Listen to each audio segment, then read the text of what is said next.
Hey guys, it's Sarah. Today's video is going to be my eyeshadow palette collection. It's been about a year since my last palette collection video, and so I figured we were due for an updated version. I have 16 palettes, 2 quads, and then 1 magnetic palette with my singles, and it all fits into this drawer, so I would say I have a fairly curated collection. I wouldn't say it's minimal, but I would say it's pretty curated and pared down.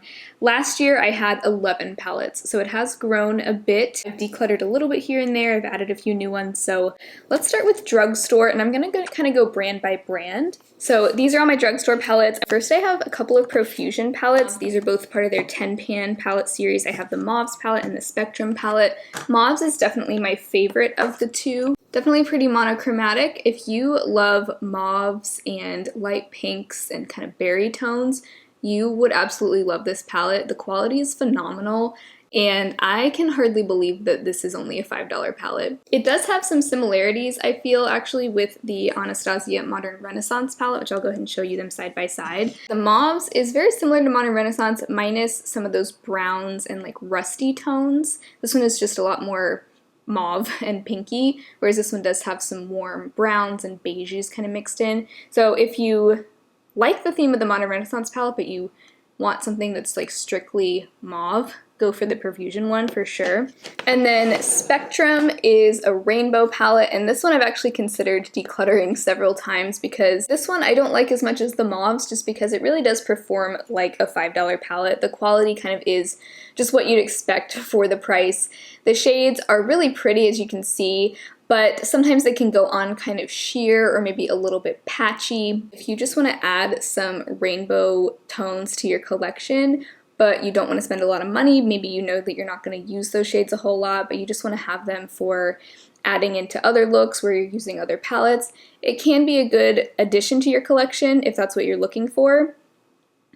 So it has survived a few declutters, mainly because I do really like the shades themselves, and I just don't have a whole lot of these shades in my collection, so I feel like it does add some value to my collection. My favorite way to use it is kind of just one shade as almost just like a very subtle, almost watercolor-like wash on my eyes. I recently did a look with this lime green color, basically on its own, just sort of winged out in my outer corner and pretty much nothing else on the lids. I added a little bit of the yellow to make it a little more of a yellowy green.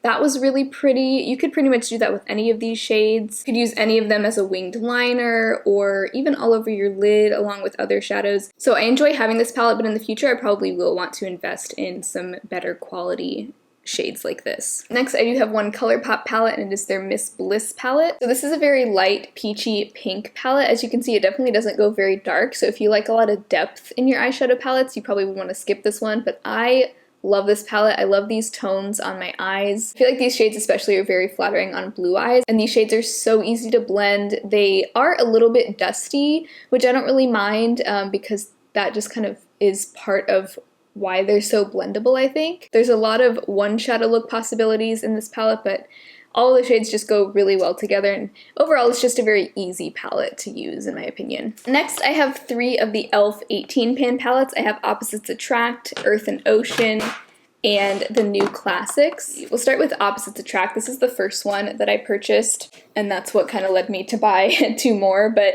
this one is a really fun one. I actually considered decluttering this recently just because it is kind of similar to the Anastasia Subculture palette. So there's those 2. There are quite a few overlapping shades, but there's enough differences that I feel like they're both valuable to me. But I love the layout of this palette. It's half warm tones and half cool tones, so that's kind of where it gets the name Opposites Attract. Definitely does lean a little bit deep. There's not a ton of light shades in here, but that might be a good thing to you.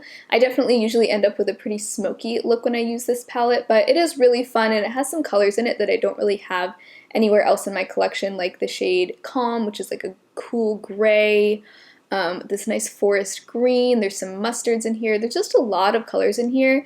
The color story can be a bit intimidating for me, at least, just because there's a lot going on in here, but I do think it's a really fun palette that has kind of pushed me out of my comfort zone. Next is the new Classics, which is a neutral palette. It's kind of like the ultimate drugstore neutral palette in my opinion. You get a lot of warm tones, a lot of cool tones, and then some just kind of in between shades. I love this kind of green gold. I love the platinum shade. This like mid-toned rosy mauve is beautiful. This will be great if you're looking for an everyday work appropriate palette. You can also definitely go kind of more soft glam with it. I've actually heard this one compared a lot to the ABH Soft Glam palette, but in my opinion, they're really not that similar. I feel like Soft Glam goes a lot more warm than Nude Classics, where Nude Classics kind of stays in the neutral territory. Next we have Earth and Ocean, which is my favorite of the three. It's just so fun. I love the layout of it. I love that you have your greens and earthy tones over here, and then your blues over here. I feel like I reach for this more in the spring and summer, but I really need to bring this out again and use it because I love this palette. I feel like I get such a different look with it every time I use it. And if you're wanting to kind of dip your toes into green and blue eyeshadow, but you don't really use those shades a whole lot and you're kind of intimidated, I think that this is a great place to start. This is a very, I think, beginner-friendly green and blue palette. There's like some softer blues here. There's a lot of earthy tones that you can use to kind of ground the look, but you can have some fun with it too and go really colorful if you want to. So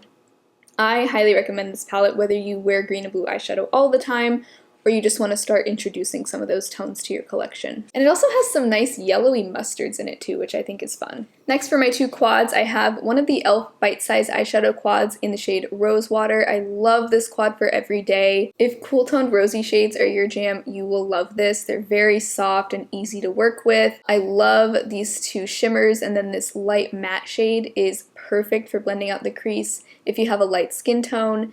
The dark shade is very, very dark and pigmented, and this one actually kind of started to shatter on me and I had to repress it. And that is something to keep in mind with these bite-sized quads, is they're very, very soft and fragile shadows, so they do break easily. If that sounds like it would not be your cup of tea, then just keep that in mind. But this dark shade is really, really dark and pigmented, but I don't really mind that. I just use a light hand with it, and I really enjoy it for deepening up the outer corner or as a liner. And finally, I have the Wet n Wild Walking on Eggshells quad, which I'm currently working on panning. Wet n Wild is, in my opinion, kind of in the gray area as far as their cruelty-free status, but I'm not really purchasing from them anymore. This is a great quad though. I really like it for every day. I have already repressed this pink shade if you're wondering why it looks so weird, but this is a great staple neutral quad as well.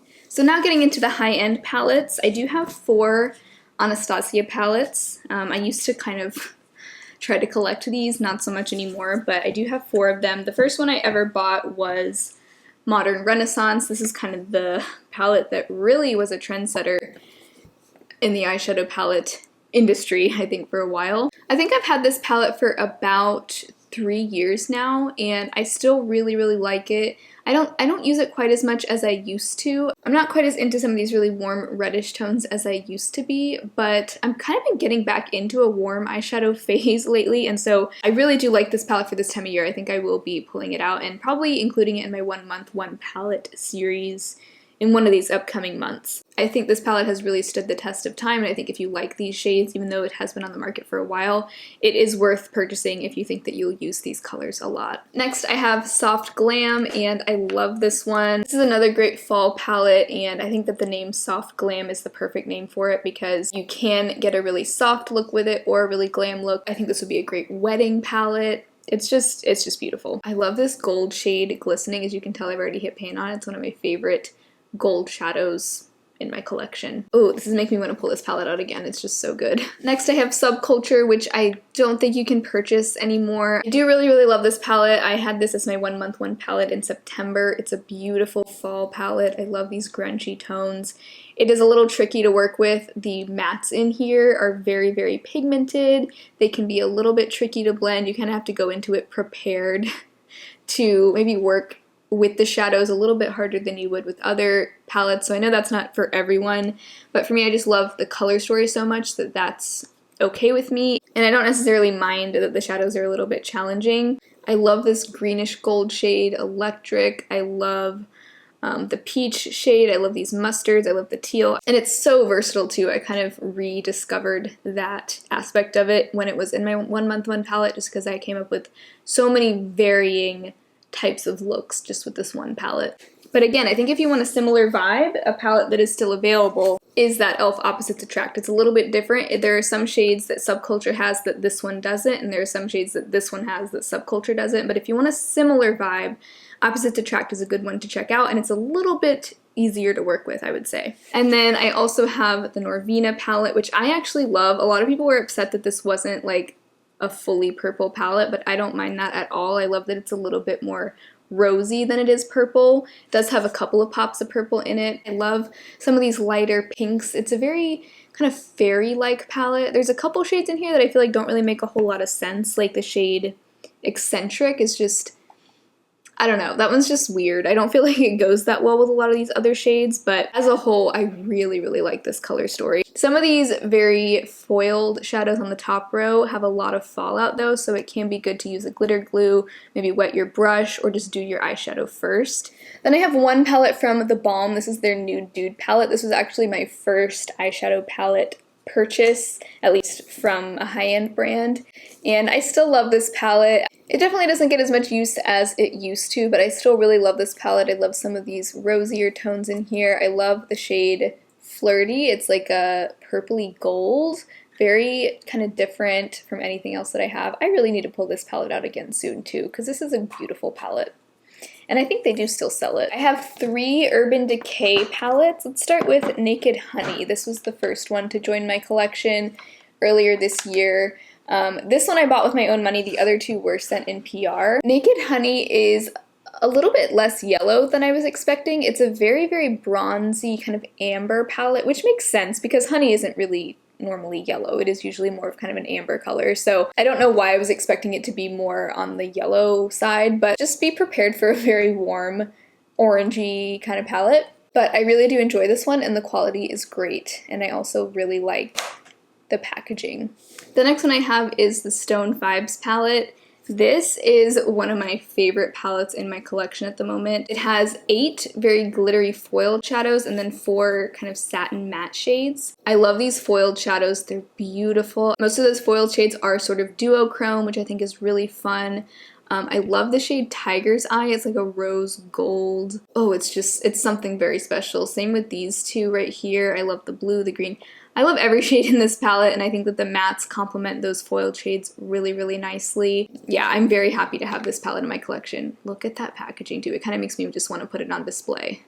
Next, I have the Naked Reloaded palette, and to be honest, this one is pretty new to my collection. I randomly got it in PR, and I haven't even really had much of a chance to use it yet. I think I've only used it once so far, but I am excited to use it a little bit more. It's a nice, just kind of everyday neutral palette. It's kind of their newer take on the Naked palette. I like that it has this peach in here. I think that's really fun, and some kind of smokier tones. So I really am excited to use this some more. I just haven't really gotten around to it yet. I will say though, I really like the packaging. I like that it's a little bit smaller than like Naked Honey. A lot of their Naked palettes do include a brush, but this one they left that out and they made the packaging a little bit smaller, and they lowered the price just a little bit. I think this one is only $42 or $45, something like that. It's significantly lower than their other Naked palettes, so I think that's cool. I kind of just wish that they would do that with all of their Naked palettes from now on. And then I do have 2 indie brand palettes. I have the Billie Beauty Eyes of India palette and the Shared Planet Polar Bear palette. So Eyes of India is one of my favorite palettes in my whole collection. I love that it's only 10 pans. It feels like a nice curated color story, but there's also so many different directions that you can go in. One of my favorite ways to use it is the 2 orangey shades kind of blended in my crease, and then the gold on my lid. It's a really nice warm fall kind of look. I also love using the blue as a statement shade all over my lid and then blending it out with the oranges. I love doing kind of like a gold and pink look. There's a lot that you can do with this palette, even though it is pretty small. The palette itself is just meant to be inspired by the culture of India, and it is a very small woman-owned brand that I just love supporting. So definitely check out this palette if those shades look appealing to you, because I think it is a fantastic palette. And the Shared Planet Polar Bear palette is another beautiful color story. I think of this as kind of a winter palette. It's very kind of icy. I love the blues. I love some of these cooler tones. I just think this is a really fun and different color story, and I love the shimmer to matte ratio. I love it when palettes have more shimmers than mattes. I feel like that's kind of an unpopular opinion. Most people are the opposite, but this has 8 shimmers and 4 mattes, and I like when the mattes are on either side of the palette. That's also how the Stone Vibes palette from Urban Decay is. I love that format for some reason. But this is a great one as well, and this brand does donate a certain percentage of their proceeds to various animal protection charities, so I think that's awesome, and another brand that I love supporting. And last but not least, I have my Z palette that I figured I'd go ahead and throw in as well. So this is mostly ColourPop singles, and then a few old Makeup Geek singles before they repackaged theirs. So this first column is Makeup Geek Voltage, ColourPop Tiki, Paper Tiger, and Tea Garden. The second column is ColourPop Beam Me Up, Baseline, and then Makeup Geek Pegasus, and then ColourPop Backstage. This next column is ColourPop La Playa, Wake Up Call, Makeup Geek Grandstand, and ColourPop Glass Bowl, which is a classic. And this fourth row of purples is ColourPop Prowlin, Howlin, Earthshine, and 143. And then this last row of kind of pinky rosy colors is ColourPop Snake Eyes, Wait For It, Come and Get It, and Thank You Next. So that's my entire eyeshadow palette collection. I hope you enjoyed it. I love all my palettes. I love having a good mix of drugstore and high-end, and also some indie brands to share with you guys. Let me know, I'm curious, how many eyeshadow palettes do you have in your collection? How many palettes is like your sweet spot? I know some people like to have only a couple of palettes, some people like to have 100 palettes. I'm kind of in between there somewhere, so if you enjoyed this video, definitely make sure to give it a thumbs up and subscribe to my channel. I'd love to see you again very soon, and hopefully I'll talk to you in my next video. Bye!